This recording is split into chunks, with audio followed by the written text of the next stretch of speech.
Welcome, kindreds. It is Jessica with your astrology and tarot reading for the Capricorn New Moon on the 30th of December.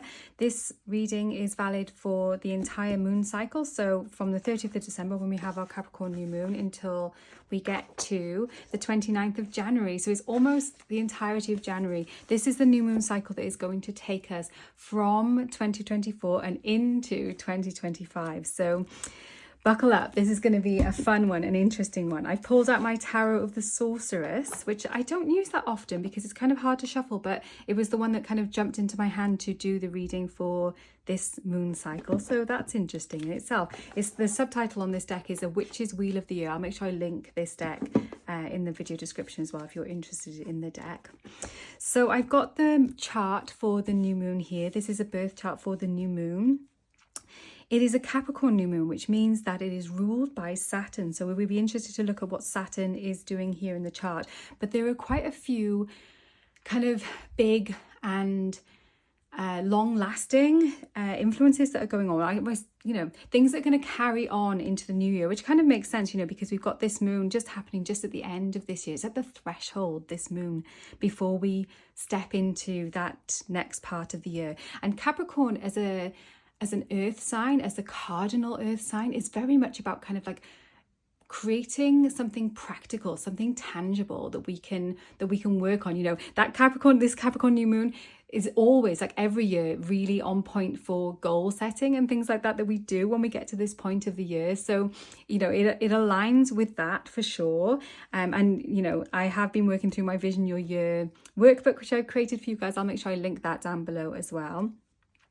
But however you decide to plan out for next year, this moon cycle, so that's time between the end of December and the kind of almost end of January, is a really good time to be kind of thinking about your goals for this upcoming year. What is it you're going to build? What is it that you're going to take those steady Capricorn mountain goat steps towards, or sea goat steps towards in this cycle? This is the moon to be planting the seeds of those long-term things, because Capricorn, being ruled by Saturn, is a very long-term, long view, longevity looking sign. It doesn't just want to kind of build something that is old news moments afterwards. Capricorn wants to build something that is long lasting. So this is the moon, if you have those things that you want to put in place in your life, then this moon cycle is going to be the time to be really thinking about that, doing that, planning out your steps. Perhaps not like actually putting those steps into action necessarily, but getting the preparing the soil. That is very kind of like cardinal earthy. I have made a free guide to the Capricorn new moon as well, which I'll link to this video so that you can download that.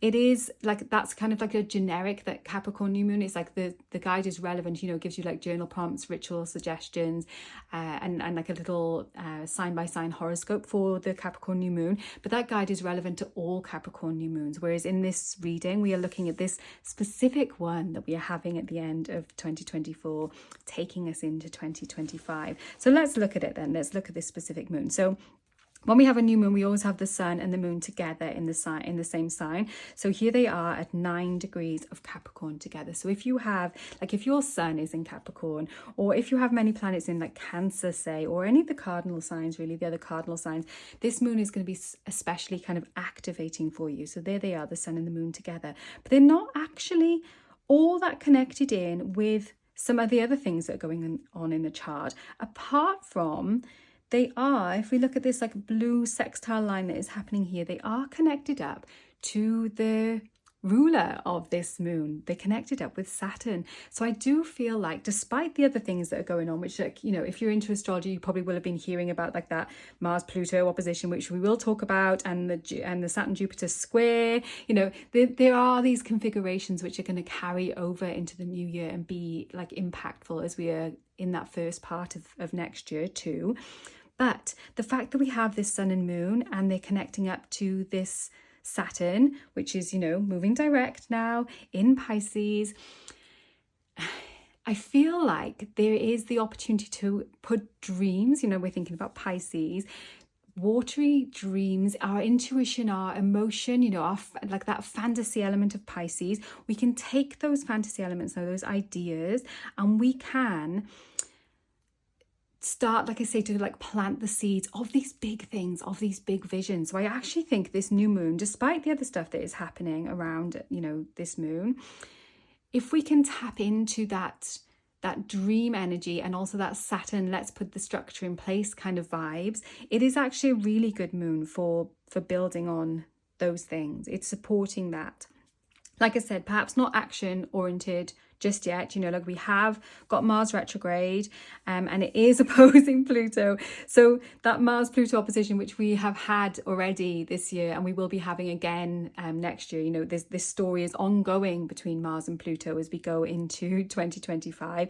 And Mars is, you know, our kind of like our charisma, maybe our courage, our will, our kind of ambition, what makes us to kind of drive forward. So when Mars is retrograde, it can mean that we feel more reticent, that we may feel that we don't want to kind of put ourselves forward, that we may be looking for indirect action, or perhaps sometimes like inward action as well, you know, so we can turn that kind of that Mars, like curiosity and drive to kind of figure things out inwards on ourselves as well. So, you know, there is that opportunity here.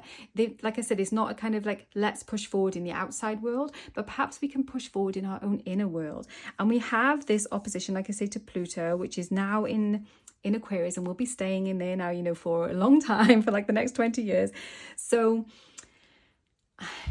we are unearthing new ways of like the Aquarius themes now.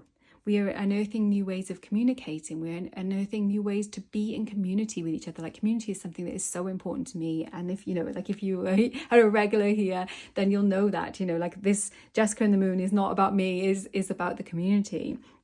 And I feel like that is going to, our communities and how we connect with other people is something that is going to be increasingly relevant, you know, as we move through this Aquarius, Pluto and Aquarius long-term aspect, you know. And on that note, you know, like if you are interested in hearing more about those kind of things, and as you know, what is going to be going on in next year, I have done a written forecast for 2025, which is on my blog, and I'll also be doing a live I normally do those monthly lives where I talk about the astrology and draw cards and things for the coming month. But when I do the one this time, I'm going to look at the whole year ahead. So yeah, there's, you know, these things are coming up as well. I think this video will be around the same time as the live as well. So, you know, you may be hanging out with me live as well while we're talking about these things. But I'll try and I'll link all that stuff down below. But yeah, we've got this. We're not pushing forward because Mars is retrograde and is activating in the sign of Leo. So we've got that idea of like really examining our own hearts, our own courage, like what makes us want to drive forward. What is it that we can like release now, you know, with Pluto in Capricorn? Perhaps we've been in communities that don't serve us. Perhaps we have been like living ideals, you know, like when we think of Aquarius being fixed air, it has got that idea of ideologies almost, you know, and so sometimes we can be in, you know, kind of living according to a paradigm or an ideology which has kind of been passed down to us, like, you know, we're all living in patriarchy or, you know, there might be some little pockets of the world that aren't, but yes, generally we're all living in patriarchy. So, you know, we're all inside that, but even within that there's our own like little factions and communities. And I do feel like there's an opportunity at this moon when we're planting our seeds, when we're, you know, building for the future, which is what this moon is all about. There is the opportunity to start to do some self-examination and really kind of think like, what is my heart leading me towards now? And it might be leading you actually away from some of the communities that you have been part of and perhaps into new territory there for you. You know, like maybe you do want to kind of step into like meeting more people, maybe, you know, perhaps that is something that you're visioning for next year, you know, perhaps that is a goal that is something. And like if you want to be in a community more of like goddess oriented people or you know, people who do spiritual journaling practice and things like that, then come and join us in the Discord. You know, we have a Discord server where we talk about all these things. But yeah, maybe, you know, you want to be joining more in even like in a work community, something like that as well. Or activism as well is something that is very on point with this Pluto in Aquarius too. So yeah, don't be surprised if around in this cycle, you maybe don't feel as connected with the things, the communities, the organizations or groups that you've been part of. And you're starting to think like, what is it? What's next for me? And the whole of 2025 does have this kind of like liminal quality to it. I talk about that in the written forecast. We are kind of like dipping our toe into this new era of humanity. And like, we've seen an awful lot of pushback in the last couple of years, you know, against like rights, you know, lots of different human rights. And I feel like that is the kind of the old order, this kind of like paradigm that maybe that Pluto and Capricorn that was trying to really like hold on to the status quo and protect the investment. You know, it is about the money a lot of the time and the power of the people who are in control. But as we're moving into this new epoch, we're kind of feeling it out, you know. So yes, this Mars Pluto thing is like an ongoing thing that is going to be, the story's going to like play out over next year as well. And we'll kind of like reach its own kind of culmination really at the very end of next year, well, into the year after, when Mars will kind of come all the way around and will meet up with Pluto in Aquarius. So yeah, this story is something that is going to like unfold over the year. So that's kind of like happening in the background, but don't let that pull you away from really getting deep into your own dreams, your own goals in this Capricorn moon. Because, you know, we can't control everything, even though like if you are Capricorn, then maybe you want to be able to, you know, kind of like, why can't we put these things into place, you know? Why can't I control all of the different factors and people, you know, why are people going to have their own ideas about things? But we can only control what is actually in our hands to control. And so if we lean into that instead of trying to control the things that are out of our control, then it actually brings us a whole lot more peace as well. So, you know, try and be really like clear with that, you know, like what is within my control? What are the things that I can change? And not be sort of thinking, well, how can I change that person or that situation? You know, sometimes it's just better to let that go. And like I said, I think there is a letting go that is happening with this Mars and Pluto, you know, sometimes some quite deep-seated things as well. We really want to be tuning into our hearts now and being guided by that insight that comes from there, that kind of like fiery emotional insight that comes from our hearts, and perhaps stepping a little bit away from the logical thinking side of things. It needs to feel right to us now, not just kind of be right on paper, if you see what I mean. So yeah, that's happening.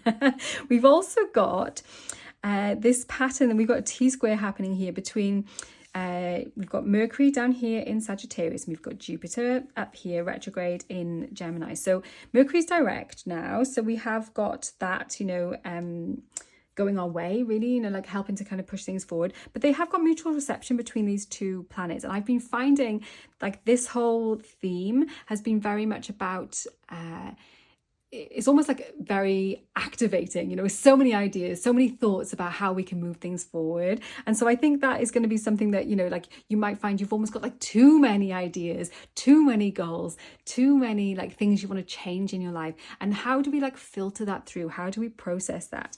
And if we look at what is happening with this T-square, it's both pointing up here to the ruler of this moon, Saturn. So Saturn's giving that kind of like grounding. So I do feel like if this like first part of December, which we've had this whole activation going on in Sagittarius and Gemini with Mercury and Jupiter being there, if it's been a bit like scattering for you, which it can be, I've definitely been feeling that. Like I have my sun very close up here to where this is going on, you know, and it has been a little bit like activating and scattering. I feel like I've got like so many ideas and projects and things that I want to do, these little kind of like quests, them sort of mini quests that Jupiter and Gemini seems to have been bringing.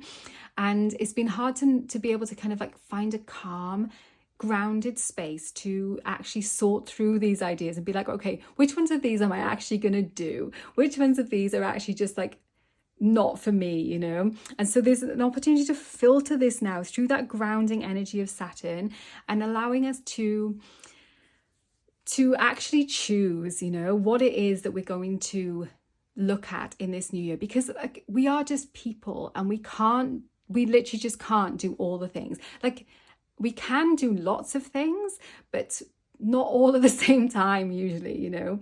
And that when we try and take on and take on and take on, it's a recipe for burnout then, you know. So if you have been feeling a little bit burnt out in December, then I'm giving you full permission now to be more discerning about what it is that you're actually taking on, and let go those other ideas. Like, if you want to, like, make yourself like a notebook or something where you can put all those other things down, and then you can always come back to them, can't you, if you know, if it turns out that that was the right thing for you. And like, that's why I love the vision process so much, because it does, like, it narrows down, it filters, it allows us to get to a place of clarity where it's not overwhelming, you know. I find, like, I very rarely find people when they like they can't think of goals they want to set.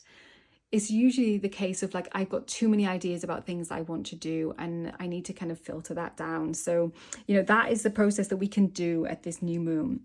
And when we have got a T-square, like, I always recommend looking at the opposite sign as well. So this T-square is like a mutable T-square. It's changeable, you know. It's got this, we're in this like pattern of changing. And if we look over here to Virgo, it's asking us to root more in our self-care, to root more in our habits and our routines, and kind of like work out, what do I need now? What does my body need now? That's a really good question to kind of frame in this Capricorn moon, you know, because that's bringing in that mutable earth energy. But this is an earthy moon. And so we do need to take care of those physical things. And yes, you know, perhaps that will also be bringing in questions about like kind of like our resources. Perhaps we have goals around like money, or around like maybe moving home and things like that we want to be putting into action in this new year, which we definitely can. But the bedrock of everything is our health. I feel like I might have said this looking at the last moon as well, you know, because this has been ongoing for a while now, you know, this formation that we've got here. So how is your self-care looking? How, you like, are you getting enough sleep? Are you getting enough of the right foods? Are you drinking enough water? Are you, you know, is the water that you're drinking, or the drinks that you're drinking, like when we've got Saturn in Pisces, sometimes it can be like a little bit like dirty water, or like hard water like not hard in the sense of like having limestone in it, but like, you know, like water that doesn't sustain us very well sometimes. So look at the quality of the things. Like, maybe you're drinking too much coffee and you need to actually drink like actual water. I know I've got into the habit of drinking like fizzy drinks quite often. I think that fizziness of the Gemini Sagittarius stuff that's been going on is making me like turn to the fizzy a little bit more. It's like, I feel fizzy on the outside, and so I'm going to drink something fizzy to kind of try and internalize that. And so yeah, that's something that I'm going to be looking at moving into the new year, you know, in this moon cycle now. Is this something that actually serves me? Is this good for me? Is this good for me? You know, that's something to bear in mind with this moon. And then we've also got, as you know, I talked about these two players in this square, but we've also got this pattern, which again is going to be carrying on into next year, with Jupiter and Saturn being in this square relationship to each other. So Jupiter and Saturn are both the planets. They're not fully personal planets. They're not the outer kind of like generational planets.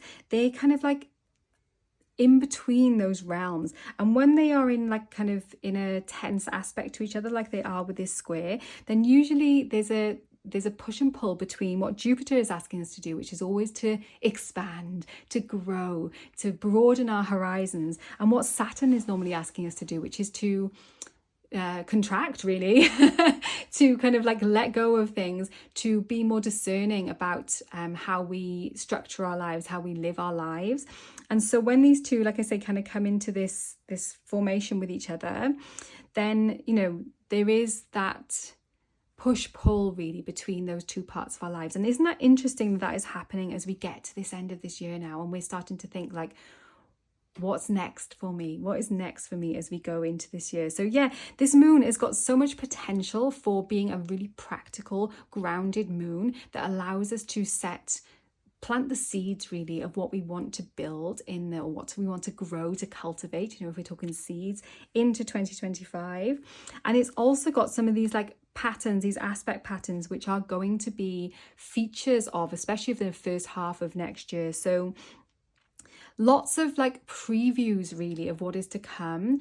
Very much though an opportunity to tap in with our own, bringing that motivation towards self-examination really, and not like in a kind of like really deep shadow worky way, more in a like I say, kind of like a heartfelt, like a strength card way, which is really interesting because we are getting to that culmination of our year with the strength, you know, with strength. This moon is like at the very, very end of this year. And when we get into the new year, the card for this year is not going to be strength anymore. We're going to be working with the Hermit, you know, and that's a very different kind of energy, isn't it? You know, that kind of like more withdrawn energy, whereas strength is a much more kind of like straightforward. And I feel like this moon is asking us to bring that kind of more straightforward, what is in our hearts now, and how can we use that to inform the seeds that we are planting moving into next year.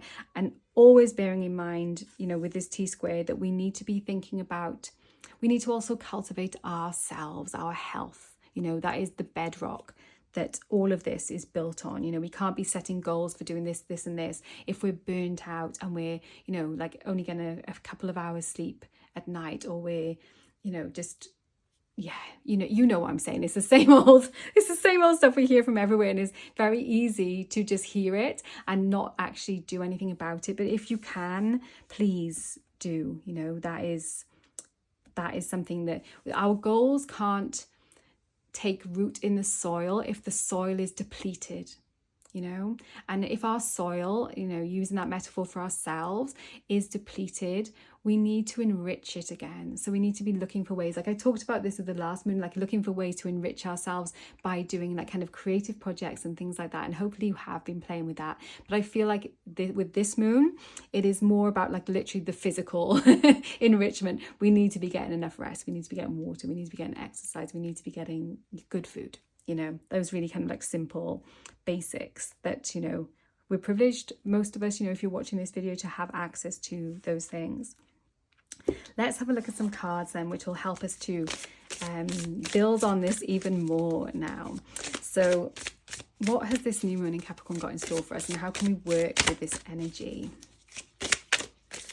I have shuffled these before I started the video, but I wanted to give them another little shuffle as well. Okay. So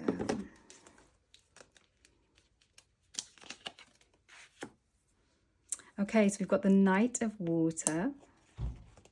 So that's bringing that kind of like fire and watery energy into play here, and it is giving us that, like, I think that like Mars retrograde in Leo opposite this Pluto, and bringing in really that Saturn in Pisces as well, and I guess a bit of the Neptune is bringing in the Pisces. It's the fire and the water coming together, you know, with that Knight of Water.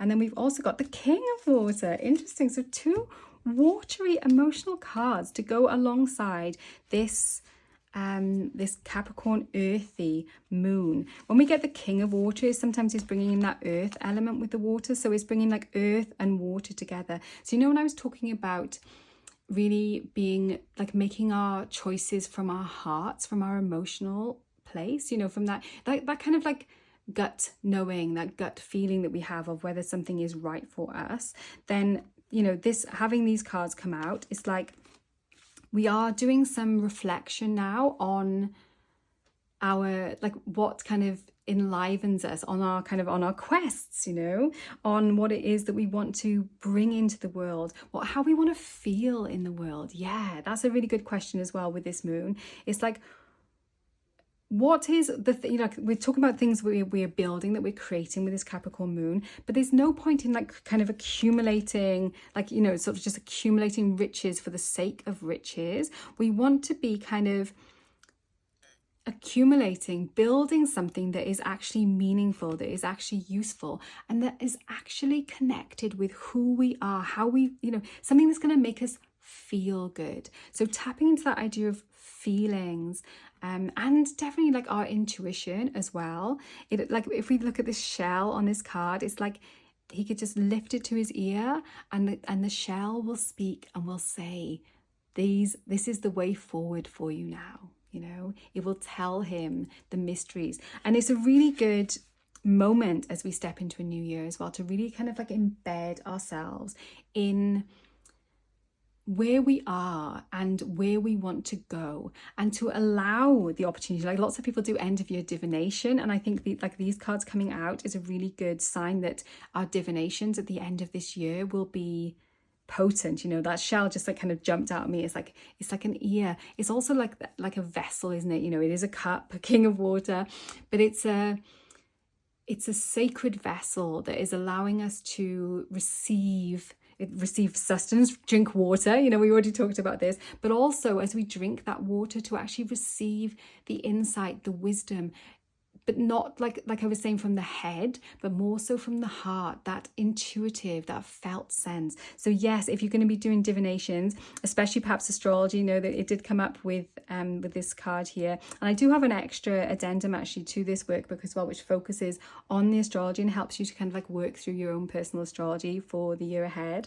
So that could be handy if you are into, you know, if you are into the astrology.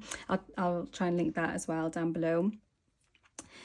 But yeah, and that's a bit strength cardy actually as well, isn't it? With the two animal, you know, like the human and the animal together, the way that they're configured to each other here. It's harnessing our motivation, our courage, and putting it in service of our hearts, and putting it also in service of our communities. You know, so yes, please do the divinations around the end of this year now, and receive the intuition, receive the wisdom, and use that wisdom, use that intuition to actually build your dreams, build your future as you move forward into this new year. Yes, beautiful. I'm just waiting to see if there's anything else coming through. No, I think that is it. I do have that we are going to be having a ritual for the people that have bought Vision Your Year, where we are going to be doing a release and a clearing, and then an opening activation for the coming year. So if you're interested in that, then I'll be sending out the invite automatically to everybody who's bought a digital version. But if you bought it on Amazon, then please do let me know so that I can add you to the invite list, and I'll send that out. That's happening on this new moon, which is why I chose it. Because it's going to be really, really good for that kind of work that we are doing. So, but yeah, if you're watching this after that, then I'm sorry, but yeah, it'll be too late after that. Okay, I hope that this reading has been useful for you, and I wish you an amazing end of this year and an opening to the next year. Thank you so much for watching. Warmest blessings, and I will see you very soon.